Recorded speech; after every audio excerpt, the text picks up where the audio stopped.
Hey guys, welcome to our channel. This is Puneet Chaturvedi. Start करते हैं आज का सेशन। आज है 15 सितंबर 2024 और आज के करंट अफेयर के एमसीक्यूज और उसका जो थ्योरी है प्रॉपर डिस्कशन हम यहाँ पे करते हैं। तो चलिए जल्दी सभी लोग एक बार क्लास में आ जाइएगा। 15 सितंबर आज का एक इंपॉर्टेंट डे है। यहाँ पे हमारे आज के फर्स्ट क्वेश्चन के साथ में हम स्टार्टिंग करते हैं। क्वेश्चन नंबर फर्स्ट है, भारत में अभियंता दिवस कब मनाया जाता है? जो आपका इंजीनियर्स डे है, देखिए आप सभी लोग जानते हैं इंजीनियर्स डे होता है, ठीक है। तो इंजीनियर्स डे सेलिब्रेट कब किया जाता है? जो अभियंता दिवस है यह कब मनाया जाता है?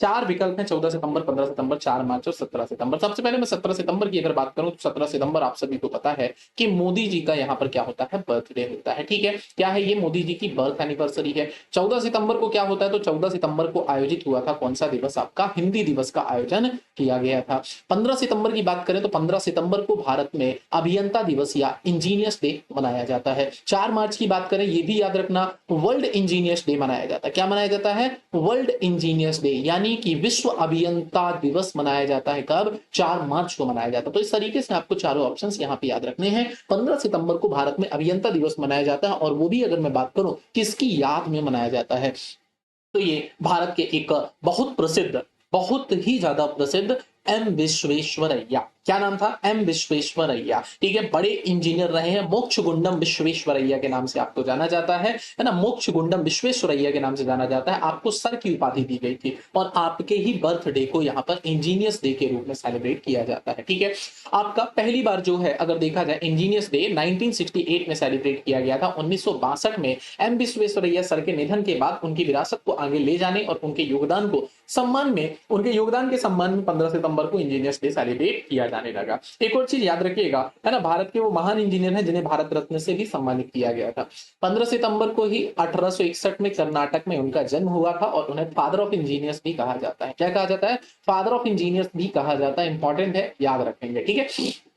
चलते हैं आज के next question, second number question में, केरल का फसल उत्सव। अब देखिए केरल में एक फसल का उत्सव मनाया जाता है। सबसे फेमस फसल उत्सव है जिसका नाम है ओणम। क्या नाम है? ओणम। ओणम एक फसल का फेमस उत्सव है। अब केरल में तो मनाया जाता है, लेकिन इसके अलावा ये और कौन से अन्य देश में बहुत ही उल्लास के साथ अभी मनाया जा रहा है? तो इसमें जो हमारा राइट ऑप्शन बनेगा दैट इज यूएई, यानी कि संयुक्त अरब अमीरात। क्या बनेगा? संयुक्त अरब अमीरात। अभी अगर हम बात करें संयुक्त अरब अमीरात में इसे बड़े हर्षोल्लास के साथ मनाया जा रहा है। इस उत्सव का पहला दिन उथरादम मनाया जा रहा है। कौन सा? उथरादम के नाम से मनाया जाता है, ठीक है। फिर बात करते हैं कि यहाँ पर ओणम की जो पहचान है सूक्ष्म पुष्पकालीन पूकालम्स से, शॉपिंग केंद्रों और सामुदायिक स्थानों से सुसज्जित इसे किया गया है और ये अभी यहाँ पर यूएई में बड़े ही हर्षोल्लास के साथ मनाया जाता है। इस त्योहार की अगर बात करें, इसके दौरान क्या होता है कि जो मलयाली लोग होते हैं, कौन से लोग होते हैं? मलयाली समुदाय के लोग होते हैं, एक साथ मिलकर इस उत्सव को मनाते हैं और अपनी समृद्ध परंपराओं को एक दूसरे से साझा करते हैं और उसे सेलिब्रेट करते हैं। क्वेश्चन नंबर थर्ड है, किसने हिंदी दिवस के अवसर पर चौथे अखिल भारतीय राजभाषा सम्मेलन को संबोधित किया? तो आपको पता है कि भाई 14 तारीख को क्या था? हिंदी दिवस मनाया गया है ना। 40 सितंबर को आपके यहाँ पर हिंदी दिवस मनाया गया। अब इस हिंदी दिवस में जो चौथा अखिल भारतीय राजभाषा सम्मेलन, कौन सा है? चौथा अखिल भारतीय राजभाषा सम्मेलन, ये किसने संबोधित किया है? इसको तो अमित शाह जी ने संबोधित किया। आप सभी को पता होगा हमारे केंद्रीय गृह मंत्री अमित शाह जी ने हिंदी भाषा ने, है ना, क्या कहा कि हिंदी भाषा ने देश को एकजुट करने में अहम भूमिका निभाई है और इन्होंने ही यहाँ पर हमारा जो चौथा, कौन से नंबर का? चौथा अखिल भारतीय राजभाषा सम्मेलन था, इस उद्घाटन को संबोधित किया है, ठीक है। और कहा है कि सभी भाषाओं को मजबूत करने के लिए एक मजबूत राष्ट्र का निर्माण होगा, इसलिए हम सभी भाषाओं को मजबूत करने के लिए कार्य करेंगे। उन्होंने कहा कि राष्ट्रीय शिक्षा नीति यानी जो NEP, national new education policy है, ठीक है, इस बात पर विशेष जोर दिया गया है कि बच्चों को उनकी मातृभाषा में ही शिक्षा दी जाए। जैसे कि आपने देखा कि मेडिकल और इंजीनियरिंग ये स्टडीज आपकी जो पढ़ाई है अब ये हिंदी में भी करने की बात चल रही है और हिंदी में कुछ चीजें शुरू भी हो गई है। बात करते हैं क्वेश्चन नंबर फोर्थ की। चौथा प्रश्न है, भारत ने किस देश में G20 कृषि विश्व मंत्री स्तरीय बैठक में भाग लिया? कौन सा? G20 कृषि मंत्री स्तरीय बैठक है। कृषि की मंत्री स्तरीय बैठक है ना। G20 कृषि मंत्री स्तरीय बैठक है। तो यह भारत ने किस देश में जाकर पार्टिसिपेशन किया है? तो भारत ब्राजील गया था इसके लिए। कहां गया था? भारत ब्राजील गया था। वहां पर कृषि मंत्री स्तरीय बैठक हुई है, जो कि G20 की कृषि मंत्री स्तरीय बैठक रही है ना। यहां पर अगर देखा जाए तो ये जो इसका दृष्टिकोण है, भारत का दृष्टिकोण ना केवल उत्पादकता पर केंद्रित है, बल्कि साथ ही साथ आर्थिक, सामाजिक, पर्यावरणीय स्थिरता और किसानों की समृद्धि को बढ़ाने और विकास के लिए एक व्यापक दृष्टिकोण को सुनिश्चित करने के लिए भी है। ठीक है, ध्यान रखेंगे ब्राजील के कुइयाबा में, कहां पर? ब्राजील के कुइयाबा में G20 कृषि मंत्री स्तरीय बैठक को संबोधित किया गया है ना। चलिए आगे बात करते हैं। नेक्स्ट क्वेश्चन, क्वेश्चन नंबर 5 है हमारा यहाँ पर, किस देश के सबसे बड़े ट्रेजर की आधारशिला रखी गई जो समुद्री क्षमताओं को बढ़ाने के लिए महत्वपूर्ण है? ठीक है, तो यहां पर किसने किसने रखी है? तो किसने देश के सबसे बड़े ट्रेजर की आधारशिला रखी है? तो ये हमारे मंत्री हैं सर्बानंद सोनोवाल साहब, है ना। इन्होंने समुद्री क्षमताओं को बढ़ाने के लिए क्या कहा है कि जो ड्रेजर है ये बहुत ही ज्यादा महत्वपूर्ण है और ड्रेजर की आधारशिला रखी है। अब बात करते हैं हमारे केंद्रीय बंदरगाह, जहाजरानी और जलमार्ग मंत्री है कौन? सर्बानंद सोनोवाल, है ना। कोचीन के शिपयार्ड में बनने वाले देश के सबसे बड़ी ड्रेजर की आधारशिला रखी है, जो कि भारत की समुद्री क्षमताओं को बढ़ाने में एक महत्वपूर्ण कदम है। ड्रेजर क्या होगा? मशीन के जरिए नदी, नहर, बंदरगाह इनकी खुदाई करके उनके आकार को बढ़ाया जाता है ताकि इनकी क्षमताओं का विस्तार किया जा सके, है ना। गोदावरी नाम के ट्रेलिंग सेक्शन हॉपर ड्रेजर को ड्रेजिंग कॉर्पोरेशन ऑफ इंडिया के लिए बनाया जा रहा है। तो ये आपको याद रखना है, ड्रेजर का काम क्या होता है। आगे चलते हैं। नेक्स्ट क्वेश्चन नंबर 6 क्या है? इसने नई दिल्ली में 7वें राष्ट्रीय सुरक्षा रणनीति सम्मेलन 2024 का उद्घाटन किया है। 7वें राष्ट्रीय सुरक्षा रणनीति सम्मेलन, तो अमित शाह जी ने इसका यहाँ पर उद्घाटन किया है। ठीक है, और बात करेंगे 2 दिवसीय सम्मेलन है। कैसा है? 2 दिवसीय सम्मेलन। इसके दौरान सरकार, राज्यों, केंद्र शासित प्रदेशों, केंद्रीय सशस्त्र बल, है ना, सीआरपीएफ और केंद्रीय पुलिस संगठनों के शीर्ष पुलिस नेतृत्व के साथ उभरती राष्ट्रीय सुरक्षा चुनौतियों से निपटने के लिए एक रोड मैप तैयार करेगी। ठीक है, सम्मेलन में देश भर से 750 से अधिक अधिकारी पार्टिसिपेट कर रहे हैं, जो फिजिकल और वर्चुअल मोड को मिलाकर एक हाइब्रिड प्रारूप में आयोजित किया जा रहा है। चलते हैं आगे नेक्स्ट क्वेश्चन की तरफ। क्वेश्चन नंबर 7 है, उपराष्ट्रपति जगदीप धनखड़। अब उपराष्ट्रपति जी के लिए आपको एक आंसर करना है, ये कौन से क्रम के हैं? उपराष्ट्रपति का क्रम कौन सा है? कौन से नंबर के उपराष्ट्रपति है ना। आज से किस राज्य की 2 दिवसीय यात्रा पर रहेंगे जो उपराष्ट्रपति जी हैं, है ना। ये क्या करेंगे? उपराष्ट्रपति जगदीप धनखड़ जी महाराष्ट्र की 2 दिवसीय यात्रा पर,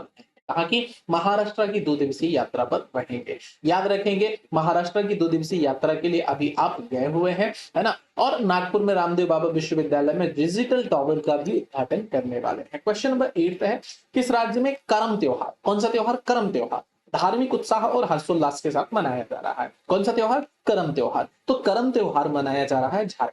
कहां पर मनाया जा रहा है? करम त्योहार मनाया जा रहा है सर झारखंड में। याद रखिएगा, जो हमारा करम त्योहार है यह कहां पर मनाया जा रहा है? करम त्योहार झारखंड में सेलिब्रेट किया जा रहा है। इंपॉर्टेंट है। आगे चलेंगे और हमारे आज के अगले क्वेश्चन को देखेंगे, लेकिन यहाँ पे अभी जो आपका क्वेश्चन नंबर 8 था, इसका जो राइट ऑप्शन है क्या बन जाएगा सर? झारखंड बन जाएगा। ठीक है, क्या बनेगा? झारखंड बनेगा। तो झारखंड इज राइट ऑप्शन। अब हम बढ़ते हैं हमारे आज के नेक्स्ट क्वेश्चन की तरफ। तो आज का हमारा जो अगला क्वेश्चन आता है उसको देखते हैं। क्वेश्चन नंबर 9 नंबर क्वेश्चन है, 45वें फिडे शतरंज ओलंपियाड 45वें फिडे शतरंज ओलंपियाड में भारत की महिला टीम ने किस देश को 3-1 से पराजित किया है? वह कौन सी कंट्री है जिसे अभी इन्होंने 3-1 से पराजित कर दिया है? तो स्विट्जरलैंड को। 45वां फिडे शतरंज ओलंपियाड में भारत की महिला टीम ने स्विट्जरलैंड को 3-1 से पराजित कर दिया है। ठीक है, ध्यान रखेंगे। अगली बात करते हैं, इस जीत से भारतीय टीम को ओलंपियाड में 6 अंकों की संयुक्त बढ़त मिल जाएगी। नेक्स्ट है क्वेश्चन नंबर 10 है, 55वीं इफ्को महोत्सव क्या है? इफ्फी महोत्सव, है ना। 55वीं इफ्फी महोत्सव 20 नवंबर से, कब से? 20 नवंबर से 28 नवंबर तक किस राज्य में आयोजित होगा? तो जो 55वां इफ्फी महोत्सव है ये आपका इंटरनेशनल फिल्म फेस्टिवल है, ये आपका तो गोवा में आयोजित होने वाला है। कहां पर? गोवा में। देखो, सूचना और प्रसारण मंत्रालय ने अंतरराष्ट्रीय इंटरनेशनल फिल्म फेस्टिवल 2024 के हिस्से के रूप में युवा फिल्म निर्माताओं के लिए श्रेष्ठ डेब्यू भारतीय फिल्म खंड 2024 2024 की शुरुआत करी है। ये 55वें क्रम का है, 20 से लेकर 28 नवंबर तक गोवा में आयोजित होने वाला है, याद रखेंगे। ठीक है, आगे चलते हैं। नेक्स्ट क्वेश्चन, क्वेश्चन नंबर 11 है, कहता है कि अष्टलक्ष्मी महोत्सव वेबसाइट लॉन्च की गया है। बिल्कुल, अष्टलक्ष्मी महोत्सव मतलब 8 राज्यों के लिए, कितना, 8 राज्यों के लिए, नाम ही है इसका अष्टलक्ष्मी। तो कितने राज्य, 8 राज्य, अष्ट से 8 है ना। अष्टलक्ष्मी महोत्सव वेबसाइट लॉन्च की गई है ज्योतिरादित्य सिंधिया जी के द्वारा।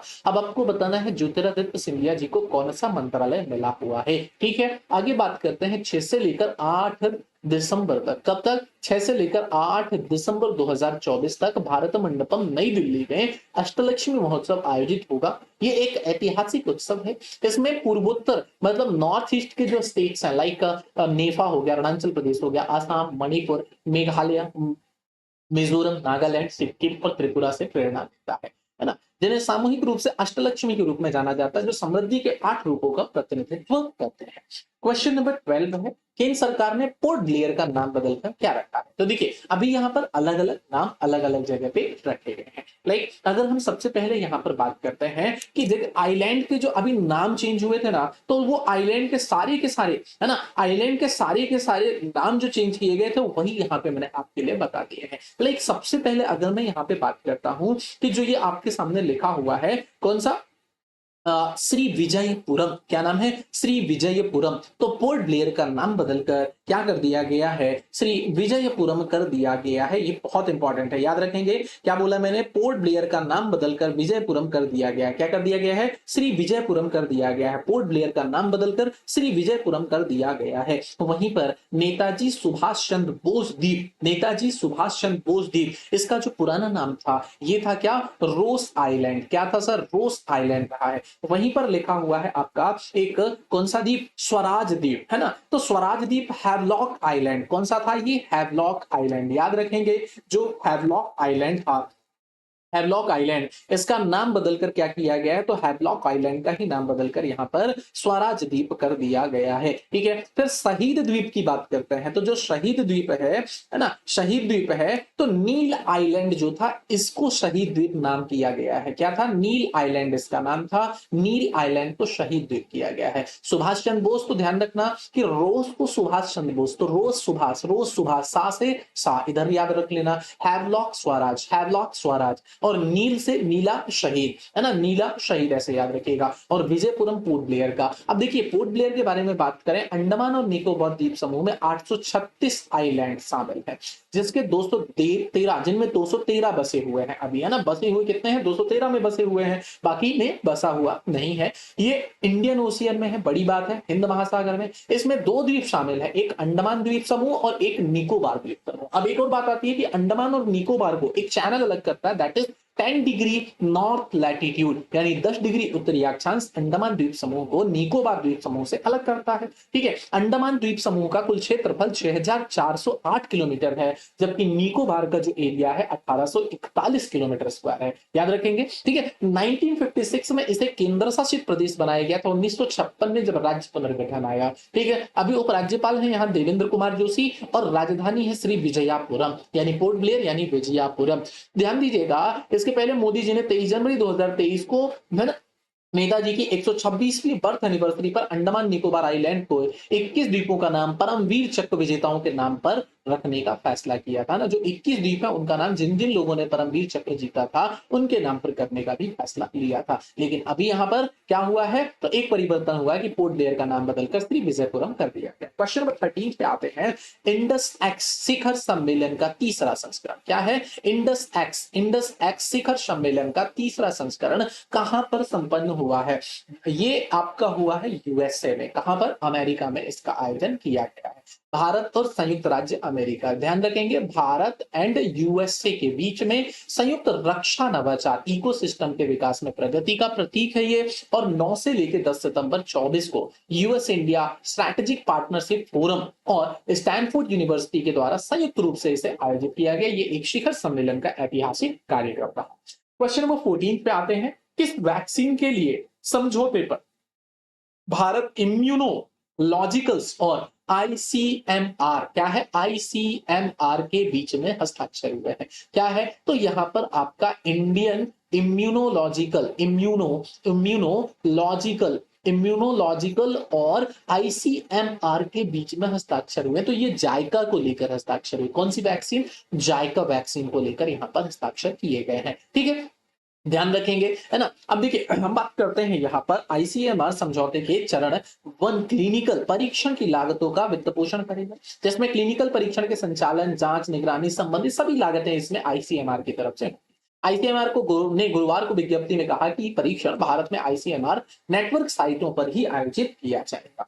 बात करते हैं क्वेश्चन नंबर 15 की, भारत की दूसरी सबसे बड़ी तितली की प्रजाति कहां मिली है? तो भाई देखो, भारत की दूसरी सबसे बड़ी तितली की प्रजाति, भारत की दूसरी सबसे बड़ी तितली की प्रजाति ये मिली है मदुरई में। बहुत इंपॉर्टेंट है, याद रखेंगे। भारत की दूसरी सबसे बड़ी, देखिए क्या बोला जा रहा है, जो हमारी भारत की दूसरी सबसे बड़ी है, तो भारत की दूसरी सबसे बड़ी तितली की प्रजाति मिली है मदुरई में।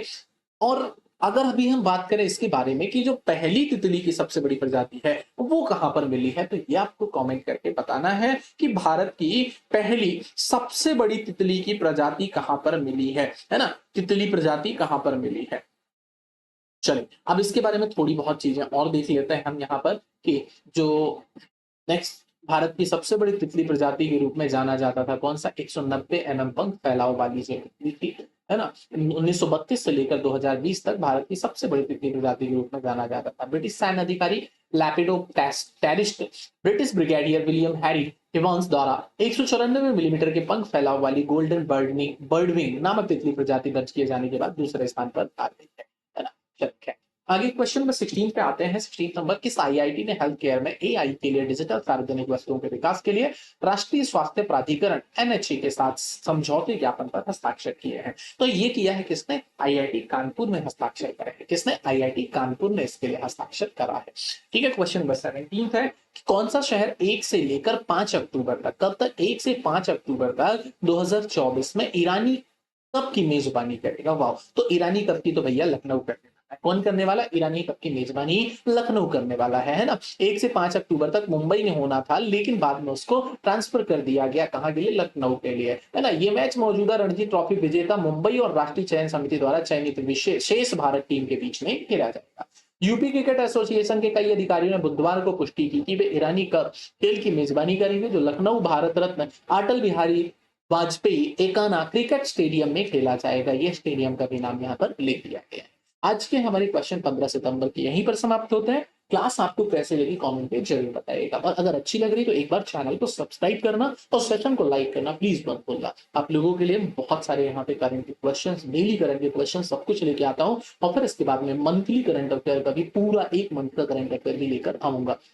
इसके लिए बस आपके एक हेल्प की जरूरत पड़ती है, और वो है आपका लाइक और सब्सक्राइब, अगर आप पसंद कर रहे हैं तो। ठीक है, ये हमारे टेलीग्राम चैनल है जहां पे आपको क्लास का पीडीएफ भी मिल जाएगा। तो मिलते हैं आपसे नेक्स्ट सेशन में, अगली क्लास में। तब तक के लिए धन्यवाद। जय हिंद, जय भारत, थैंक यू।